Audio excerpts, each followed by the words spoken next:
प्रभु जीशु ख्रीष्टଙ୍କ नामରେ ସମସ୍ତଙ୍କୁ ନମସ୍କାର ଆଉ ସ୍ୱାଗତ। ବର୍ତ୍ତମାନ ଯେଉଁ ପରିସ୍ଥିତି ଏହି ଜଗତ ପାଇଁ ଚାଲିଅଛି ଏହା ବାଇବଲର ଶିକ୍ଷା ଅନୁସାରେ ଏକ ଦୁର୍ଦିନର ସମୟ ଅଟେ। ଏଫେସିୟ ତାର 6 ଅଧ୍ୟାୟ 13 ପଦରେ ଲେଖା ଅଛି, ଏଣୁ ତୁମ୍ଭେମାନେ ଯେପରି ଦୁର୍ଦିନରେ ପ୍ରତିରୋଧ କରି ସର୍ବଜୟୀ ହୋଇ ଅଟଳ ରହିପାର ଏଥିନିମନ୍ତେ ଈଶ୍ୱର ଦତ୍ତ ସମସ୍ତ ସଜ୍ଜା ଗ୍ରହଣ କର। ପ୍ରିୟମାନେ, ବର୍ତ୍ତମାନର ପରିସ୍ଥିତିକୁ ଶୈତାନ ସୁଯୋଗ ନେଇ ଖ୍ରୀଷ୍ଟ ବିଶ୍ୱାସୀମାନଙ୍କ ମଧ୍ୟରେ ଯେଉଁ ପ୍ରକାର ବିଶ୍ୱାସକୁ ଦୁର୍ବଳ କରିବା ପାଇଁ ଚେଷ୍ଟା କରୁଛି, ଏହା ପୂର୍ବରୁ ମଧ୍ୟ ମୁଁ ଭିଡ଼ିଓ ବନେଇଛି। କିନ୍ତୁ ଏହି ଦୁର୍ଦିନର ସମୟରେ କି ପ୍ରକାରେ ଆମେ ଶୈତାନକୁ ପ୍ରତିରୋଧ କରି ସର୍ବଜୟୀ ହୋଇ ରହିବା, ଏହା ଆଜି ଆମେ ଆଲୋଚନା କରିବା। କାରଣ ପ୍ରଭୁ ଇଚ୍ଛା କରନ୍ତି ଯେ ପ୍ରତ୍ୟେକ ଖ୍ରୀଷ୍ଟ ବିଶ୍ୱାସୀମାନେ ସର୍ବଜୟୀ ହୁଅନ୍ତୁ ଏବଂ ଖ୍ରୀଷ୍ଟଙ୍କର ସହାୟତାରେ ଏକ ବିଜୟ ଜୀବନ କାଟନ୍ତୁ। ତେଣୁ ଏହି ଆତ୍ମିକ ଯୁଦ୍ଧ ଯାହାକି ଆମେ ସେ ଏଫେସିୟ ଯଦି 6 ଅଧ୍ୟାୟ 10ରୁ 18 ପଦ ମଧ୍ୟରେ ଆଲୋଚନା କରିବା, ଏହି ସ୍ଥାନରେ ଏକ ଆତ୍ମିକ ଯୁଦ୍ଧ ବିଷୟରେ ଲେଖା ଅଛି। କାରଣ ଆମମାନଙ୍କର ଯୁଦ୍ଧ ଏହି ମର୍ତ୍ତ୍ୟ ବିରୁଦ୍ଧରେ ନୁହେଁ। 12 ପଦରେ ଲେଖା ଅଛି, ଆମମାନଙ୍କର ଯୁଦ୍ଧ ମର୍ତ୍ତ୍ୟ ବିରୁଦ୍ଧରେ ନୁହେଁ, ବରଂ ଆଧିପତ୍ୟ ବିରୁଦ୍ଧରେ, କର୍ତ୍ତାପଣ ବିରୁଦ୍ଧରେ, ଅନ୍ଧକାରର ଜଗତପତିମାନଙ୍କ ବିରୁଦ୍ଧରେ ଏବଂ ଆକାଶ ମଣ୍ଡଳର ଦୁଷ୍ଟ ଆତ୍ମାମାନଙ୍କ ବିରୁଦ୍ଧରେ। ଅର୍ଥାତ୍ ଏହି ଯୁଦ୍ଧ ଆତ୍ମିକ ଅଟେ, ଶାରୀରିକ ନୁହେଁ। ତେଣୁ ଏହି ଆତ୍ମିକ ଯୁଦ୍ଧରେ ଆମମାନଙ୍କୁ ସର୍ବଜୟୀ ହେବା ନିହାତି ଆବଶ୍ୟକ। ଆମମାନଙ୍କର ଯୀଶୁ ଖ୍ରୀଷ୍ଟ ସେ ବିଜୟ ଅଟନ୍ତି ଏବଂ ସେ ଚାହାନ୍ତି ତାଙ୍କର ପ୍ରତ୍ୟେକ ବିଶ୍ୱାସୀମାନେ ବିଜୟ ଜୀବନ କାଟନ୍ତୁ। ତେଣୁ ଏହି ଆତ୍ମିକ ଯୁଦ୍ଧରେ ବିଜୟ ହେବା ପାଇଁ ଆମମାନଙ୍କୁ 3ଟି ବିଷୟକୁ ଗୁରୁତ୍ୱ ଦେବା ଆବଶ୍ୟକ। ଏବଂ ଏହି 3ଟି ବିଷୟ ପ୍ରଥମ ଅକ୍ଷର ଏସ୍ରେ ଆରମ୍ଭ। ତେଣୁ ପ୍ରଥମ ବିଷୟ, ଆମେ ଆତ୍ମିକ ଯୁଦ୍ଧରେ ବିଜୟ ନିମନ୍ତେ ପ୍ରଥମ ବିଷୟ ଆବଶ୍ୟକ, ତାହା ହେଉଛି ଆତ୍ମିକ ସାଇଟ୍ ବା ଆତ୍ମିକ ଦୃଷ୍ଟି ଆମର ଖୋଲିବା ଦରକାର। ଯଦି ଆପଣମାନେ 11 ପଦକୁ ଦେଖିବେ, 11 ପଦ ଦେଖନ୍ତୁ, ସେଠାରେ ଲେଖା ଅଛି, ତୁମ୍ଭେମାନେ ଯେପରି ଶୟତାନର ସମସ୍ତ ଚାତୁରୀ ବିରୁଦ୍ଧରେ ଦଣ୍ଡାୟମାନ ହୋଇପାର ଏଥିନିମନ୍ତେ ଈଶ୍ୱର ଦତ୍ତ ସମସ୍ତ ସଜ୍ଜାରେ ଆପଣା ଆପଣାକୁ ସୁସଜ୍ଜିତ କର। ଦେଖନ୍ତୁ, ଏହି ସ୍ଥାନରେ ବାକ୍ୟମାନଙ୍କୁ କହେ ଶୈତାନର ଚାତୁରୀ ବିରୁଦ୍ଧରେ ଦଣ୍ଡାୟମାନ ହେବା ପାଇଁ। ପ୍ରିୟମାନେ, ଶୈତାନ ଅନେକ ପ୍ରକାର ଚାଲାକ, ଚାଲବାଜ ଏବଂ କୌଶଳ ବ୍ୟବହାର କରି ଖ୍ରୀଷ୍ଟ ବିଶ୍ୱାସୀମାନଙ୍କ ବିରୁଦ୍ଧରେ ସେ ଯୁଦ୍ଧ କରେ। କିନ୍ତୁ ଆମମାନେ ପ୍ରତ୍ୟେକଙ୍କର ଆତ୍ମିକ ଦୃଷ୍ଟି ଖୋଲିବା ଦରକାର ଏବଂ ଆମମାନେ ଶୈତାନର ଏହି ଚାତୁରତାକୁ ବୁଝିବା ଦରକାର। ଯଦି 16 ପଦକୁ ଆମମାନେ ପଢ଼ିବା, ସେହି ସ୍ଥାନରେ ଲେଖା ଅଛି, ସେଥି ସଙ୍ଗେ ସଙ୍ଗେ ଯଦ୍ୱାରା ପାପ ଆତ୍ମାର ଅଗ୍ନି ବାଣ ସବୁ ନିର୍ବାଣ କରିବାକୁ ସମର୍ଥ ହୁଅ, ସେହି ବିଶ୍ୱାସ ରୂପ ଢାଲ ଧର। ଏହି ପଦରେ ବାକ୍ୟ ସ୍ପଷ୍ଟ କରେ ଯେ ପାପ ଆତ୍ମାର ଅଗ୍ନି ବାଣ ସବୁ, ଅର୍ଥାତ୍ ଶୈତାନ ଏବଂ ତାଙ୍କର ସମସ୍ତ ସୈନ୍ୟ ଦଳ ପାପ ଆତ୍ମା, ସେମାନେ ଖ୍ରୀଷ୍ଟ ବିଶ୍ୱାସୀମାନଙ୍କ ଉପରେ ଅଗ୍ନିବାଣ ସବୁ ଫିଙ୍ଗନ୍ତି, କ୍ଷେପଣାସ୍ତ୍ର ସବୁ ଫିଙ୍ଗନ୍ତି। କିନ୍ତୁ ତାହାକୁ ଆମେ ବୁଝିବା, ଆମମାନଙ୍କର ଦୃଷ୍ଟିଶକ୍ତି ରହିବା ଆବଶ୍ୟକ। ପ୍ରିୟମାନେ, ଶୈତାନ ଖ୍ରୀଷ୍ଟ ବିଶ୍ୱାସୀମାନଙ୍କୁ ବନ୍ଦୀ କରିବା ପାଇଁ ଏବଂ ଦାସ କରିବା ପାଇଁ ଏବଂ ସର୍ବନାଶ କରିବା ପାଇଁ ଅନେକ ଉପାୟକୁ, ଢଙ୍ଗକୁ, ଅନେକ ଷଡ଼ଯନ୍ତ୍ରକୁ, ଅନେକ ଯୋଜନାକୁ, ଅନେକ ପ୍ରକାର ଚାଲବାଜ ବ୍ୟବହାର କରେ।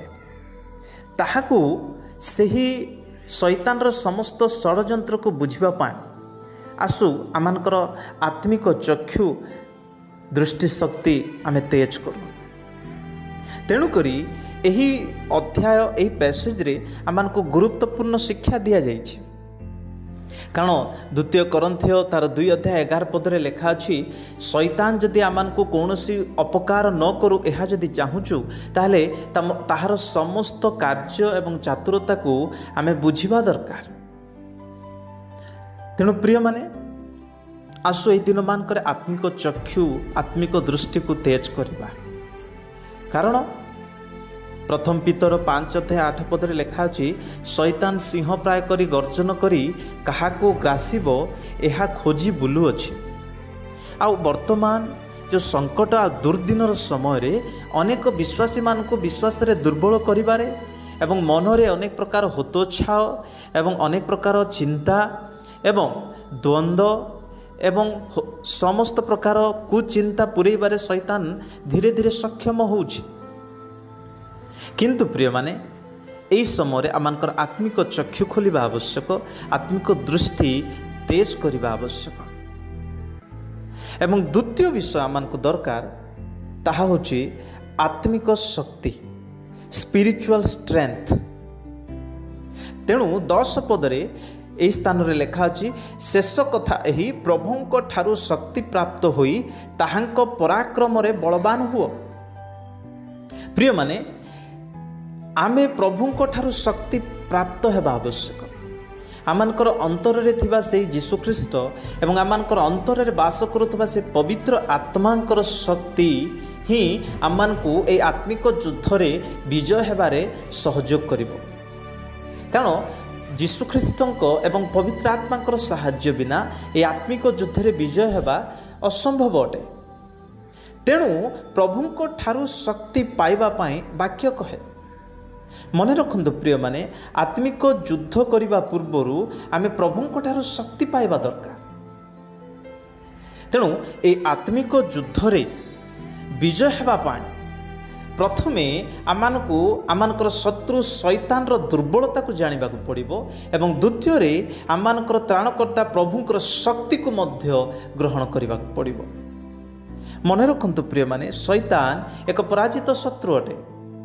କ୍ରୁଶରେ ସେ ହାରିଅଛି, ତଥାପି ଶୈତାନ ଖ୍ରୀଷ୍ଟ ବିଶ୍ୱାସୀମାନଙ୍କୁ ଅସ୍ଥିର କରି ଅଗ୍ନିବାଣ ଦେଇ ସେମାନଙ୍କୁ ବଶ କରିବି ସେମାନଙ୍କର ଜୀବନରେ ବିନାଶ କରିବାକୁ ଚେଷ୍ଟା କରୁଛି। କିନ୍ତୁ ଆସୁ ଆମେ ଖ୍ରୀଷ୍ଟଙ୍କ ଠାରୁ ତାଙ୍କର ଆତ୍ମାଙ୍କ ଦ୍ୱାରା ଆମେ ବଳବାନ ହେଉ। ମନେ ରଖନ୍ତୁ, ଯେଉଁମାନେ ଖ୍ରୀଷ୍ଟଙ୍କ ଠାରୁ ବଳବାନ ହୁଅନ୍ତି ସେମାନେ ଶୈତାନ ବିରୁଦ୍ଧରେ ଠିଆ ହେବା ପାଇଁ, ଦଣ୍ଡାୟମାନ ହେବା ପାଇଁ ସହଜ ସାଧ୍ୟ ହୋଇଯାଏ।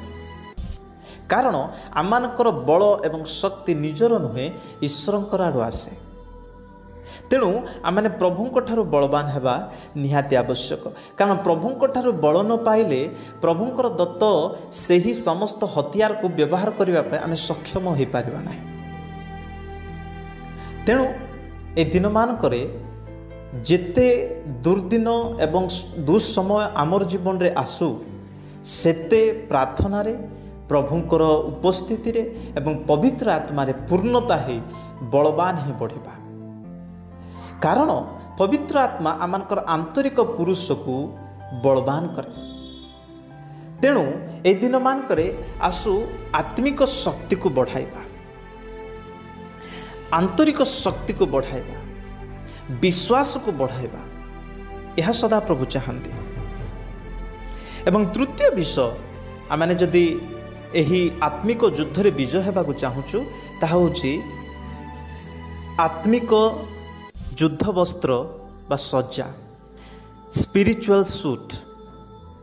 ଆପଣ ଯଦି 11 ପଦ ପଢ଼ିବେ, ସେହି ସ୍ଥାନରେ ଲେଖା ଅଛି, ତୁମ୍ଭେମାନେ ଯେପରି ଶୈତାନର ସମସ୍ତ ଚାତୁରୀ ବିରୁଦ୍ଧରେ ଦଣ୍ଡାୟମାନ ହୋଇପାର, ଏଥିନିମନ୍ତେ ଈଶ୍ୱର ଦତ୍ତ ସମସ୍ତ ସଜ୍ଜାରେ ଆପଣା ଆପଣାକୁ ସୁସଜ୍ଜିତ କର।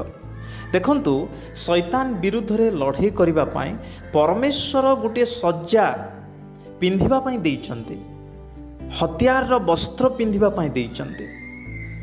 ସେହି ବସ୍ତ୍ରକୁ ଆମେ ପିନ୍ଧିବା ଦରକାର। ପ୍ରିୟମାନେ, ଏହା ଆମର ସଜ୍ଜା କି ଆମର ବସ୍ତ୍ର, ଆମର ହତିଆର ନୁହେଁ, ଏହା ଈଶ୍ୱର ଦତ୍ତ ସଜ୍ଜା, ଈଶ୍ୱର ଦତ୍ତ ବସ୍ତ୍ର ଅଟେ। ହୁଏତ ପାଉଲ ରୋମିଓ ସୈନିକମାନଙ୍କୁ ଦେଖି ସେମାନଙ୍କର ସମସ୍ତ ସଜ୍ଜାକୁ ଦୃଷ୍ଟିରେ ରଖି ଏହା ଖ୍ରୀଷ୍ଟ ବିଶ୍ୱାସୀମାନଙ୍କ ଆତ୍ମିକ ପ୍ରୟୋଗାର୍ଥେ ବ୍ୟବହାର କରି ଲେଖୁଛନ୍ତି।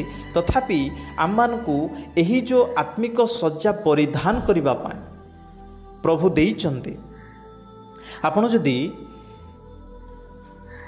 14 ପଦରୁ 18 ପଦରେ ଦେଖିବେ 6 ପ୍ରକାର ସଜ୍ଜା ପିନ୍ଧିବା ପାଇଁ ଲେଖା ଅଛି। ସତ୍ୟରୂପ କଟିବନ୍ଧନୀ, ଧାର୍ମିକତା ରୂପ ଉରସ୍ତ୍ରାଣ, ଶାନ୍ତିଦାୟକ ସୁସମାଚାରର ପାଦୁକା, ବିଶ୍ୱାସର ଢାଲ, ପରିତ୍ରାଣ ରୂପ ଶିରସ୍ତ୍ରାଣ, ଆତ୍ମାଙ୍କ ଖଡ଼୍ଗ ଯାହା ଈଶ୍ୱରଙ୍କର ବାକ୍ୟ। ଏହି 6 ପ୍ରକାର ଆତ୍ମିକ ଅସ୍ତ୍ର ବା ହତିଆରକୁ ଆମେ ପରିଧାନ କରିବା ଦରକାର। ମନେ ରଖନ୍ତୁ ପ୍ରିୟମାନେ, କେବଳ ଏହି 6 ପ୍ରକାର ହତିଆର ମଧ୍ୟରୁ ଅଳ୍ପ କେତେକ ପରିଧାନ କରି ବାକି ସମସ୍ତ ନିରସ୍ତ୍ର ହେବା, ତାହେଲେ ଆତ୍ମିକ ଯୁଦ୍ଧରେ ବିଜୟ ହୋଇପାରିବ ନାହିଁ। ଯେମିତି କୁହାଯାଏ, ଏକ ଛୋଟିଆ ଛିଦ୍ର ଏକ ବଡ଼ ଜାହାଜକୁ ମଧ୍ୟ ପାଣିରେ ବୁଡ଼େଇ ପାରେ, ମଗ୍ନ କରିପାରେ।